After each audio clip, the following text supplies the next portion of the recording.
Hey, what's up, people? It's Tino Fest 1989. Yes, I'm back to do a video, and I'm here that I just finished watching SummerSlam 2011. There's a lot of shit going on right now. A lot of things are going on right now after the match finished with the CM Punk and John Cena match. So I'm gonna get into it a little bit before I finish doing this video. All right, the first match is the six-man tag match with the Miz, Alberto Del Rio, and R-Truth versus Kofi Kingston, Rey Mysterio, and John Morrison. And it was a pretty cool match. You know, I kind of enjoyed the match. You know, it was doing a lot of high risk moves, and you know, R-Truth and Alberto Del Rio was doing some of this thing, and the Miz and whatever, and cutting a promo. It sounds like he's gonna take. It sounds like the Miz is gonna turn babyface in the near future. That's a little sign that shows you that the Miz is gonna show that he's gonna be a face for the first time in his career, you know. And Kofi Kingston and Rey Mysterio, wow, it was awesome. Kofi Kingston did the splash, and then John Morrison did a corkscrew, great. And Rey Mysterio did the drop in a dime, and 619, and the victorious, the winner of this match is the Rey Mysterio, John Morrison, and Kofi Kingston. They're the winners. With he hits the 619 to the truth and did a splash. All right, the next match is Sheamus versus Mark Henry.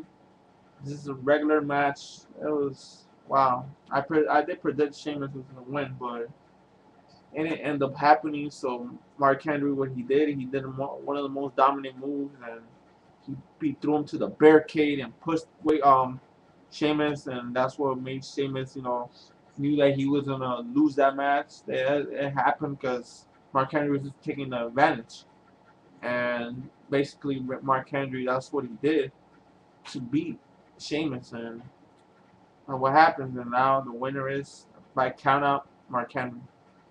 All right. Next match was Beth Phoenix versus Kelly Kelly for the Divas title, and in Beth Phoenix side she had Natalia, while Kelly Kelly's side she had what's her name, Torres.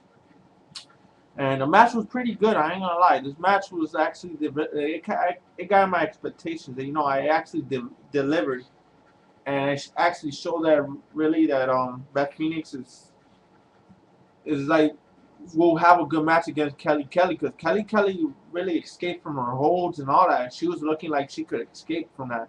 All those athletic, you know, a lot of those athletic moves and car wheels and all that stuff. And Kelly Kelly showed that she could get in a good match with somebody. You know, people just doubt Kelly Kelly, what she does in the ring. They just don't give her effort, don't give her credit. But I do give somewhat of her credit, you know, because at least she tries her best, you know. At least it's not like these other divas, you know. They're actually, unlike, you know, Maurice, you know, and divas like them. And like Marie, E. Torres and Kelly Kelly actually show they really they love what they're doing right now. So they're actually making their money's worth. And Beth Phoenix, wow, it's just like she was dominating Kelly Kelly all the way, man. But Kelly Kelly finds way to escape from it. You know what I'm saying? And all I gotta say, man, is that Kelly Kelly, she got a win, and she made she beat Kelly what's her name, Beth Phoenix, and that's what happened. And now Kelly Kelly is still WWE Divas Champion. All right, next match is Daniel Bryan versus Wade Barrett, the Money in the Bank winner, Daniel Bryan. Reasons why they had a match, because he did cost Wade Barrett for losing the Money in the Bank. That's why Daniel Bryan ended up winning and whatever.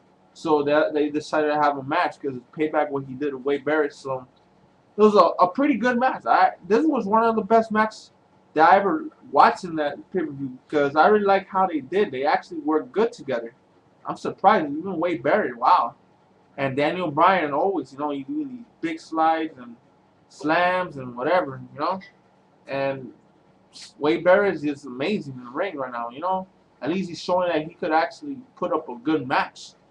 And especially against Daniel Bryan, man, it's awesome, bro. And he grabbed him by that move, you know, that cripple crossface, a shin lock or something like that. It's the name of that move. I forgot the name of that move, but whatever, you know. the label lock. There you go. I just remember that. And Wade Barrett actually he did that. He countered it and won the match. That's what Wade Barrett did, and the victory is Wade Barrett. All right. Next match was for the World Heavyweight title between Randy Orton versus Christian. No holds barred match. Then before anything, Christian made it, talking in the mic and whatever, and he asked for a special appearance. It's one of his best friends, one of his one of his best friends. They really look up to each other, and the return of the rated R superstar Edge. He actually, when I looked at him, damn, he looked different though. He looked more slim. He didn't look like a pro wrestler. You think about it. Look at him. He cut his hair a lot shorter. He looked like a regular guy. If you see him, and you saw him when you saw him coming out, he didn't look like a wrestler no more. He looked like just a normal average guy that you see in the streets, a pedestrian, some shit like a regular guy that goes to club or whatever. And yeah, and then as he was happy for him, but at the same time he wasn't happy. He was happy for him because he passed the torch to Christian, and he gave the title. That he promised that you hit the title, give him the title, you give him a hug and whatever, and that's why he passed. That's why he left, because he passed the torch to Christian, and then he felt like he cracked open doors for Christian, and that's what happens. And then Edge actually said that he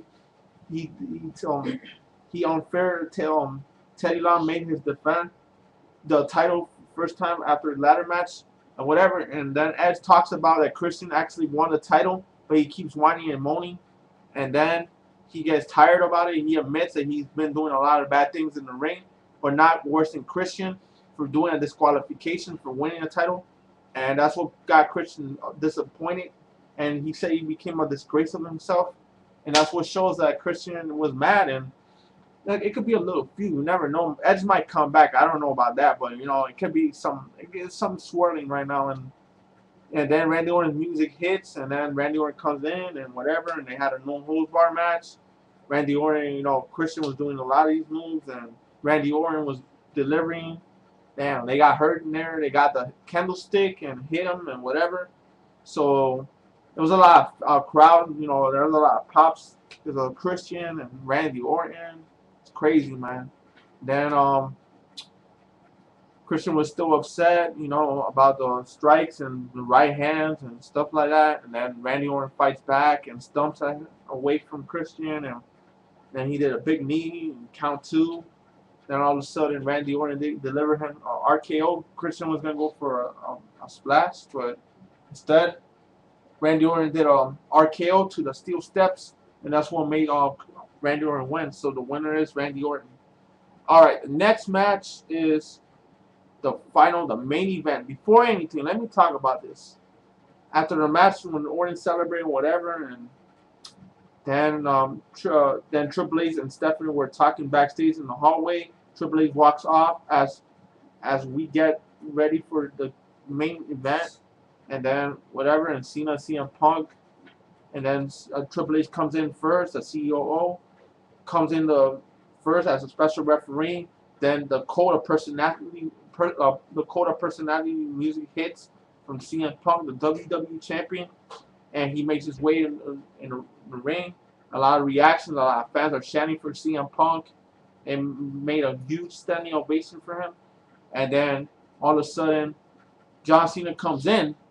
There's people there half booing him. There was mixed reactions with both Cena fans and Cena haters, They were booing him and cheering, like it always happens, especially on a big pay-per-view.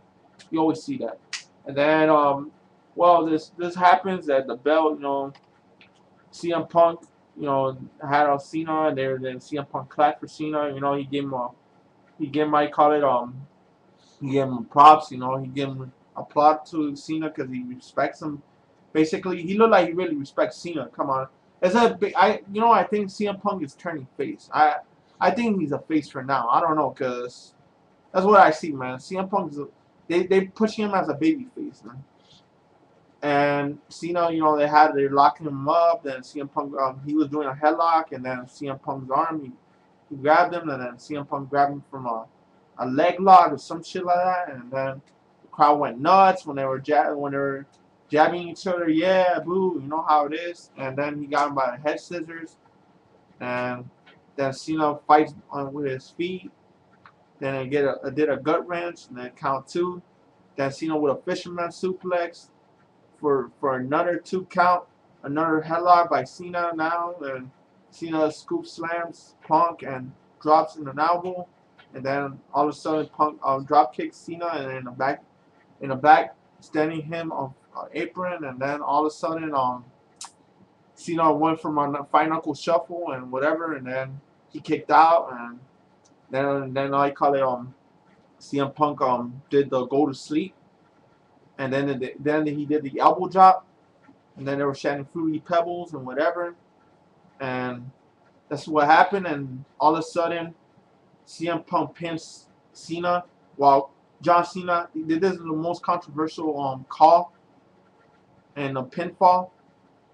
CM Punk's did a pinfall to John Cena, while Triple H pinning 1, 2, 3. Because Cena, supposedly he had his foot on the ropes, but CM Punk ended up being the victor of the match, and the winner is CM Punk. But wait just a minute. Wait just a minute. I'm not done yet. Something's happening. CM Punk wins the title, and then Triple H was offering CM Punk to shake his hand. Instead, he wanted him to raise his hand and raise the title and whatever. And then all of a sudden, you know, he did it for Randy. The elbow drop, by the way, I like what he did. He did that tribute for Macho Man Randy Savage. I really respect that. And that's what's up. And then all of a sudden, from behind, somebody comes in. A guy that we haven't seen in a while. You know, the last time we ever saw this guy, he was in Royal Rumble. Remember when he made a Royal Rumble appearance?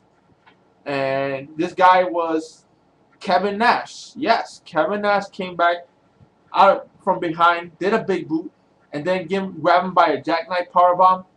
And then Triple H was looking, what the fuck is going on here? Like, what's going on? And all of a sudden, he walks backstage. He walks throughout the crowd and through the crowd, and then somebody comes in. Alberto Del Rio comes in, try to cash in the Money in the Bank, and guess what?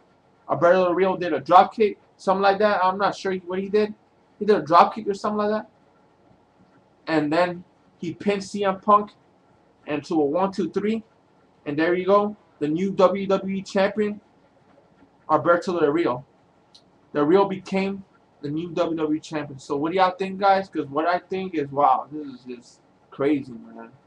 All I gotta say, man, this SummerSlam was very good. I ain't gonna lie. It's not a bad SummerSlam. I really enjoyed SummerSlam. This SummerSlam is a lot better than last year's SummerSlam. What do y'all think, guys? In my opinion, it is. This SummerSlam improved from last year's SummerSlam. I'll tell you that right now. And I don't know. Let's see what happens tomorrow night, Monday Night Raw. Let's see what's gonna go on. What's gonna happen is gonna be the most controversial thing going on with CM Punk pinning John Cena while Cena has his foot on the ropes. Alberto Del Rio and Kevin Nash came in and did the jackknife powerbomb. And let's see what happens. All right, guys, take it easy. Tino Fest 1989. Peace.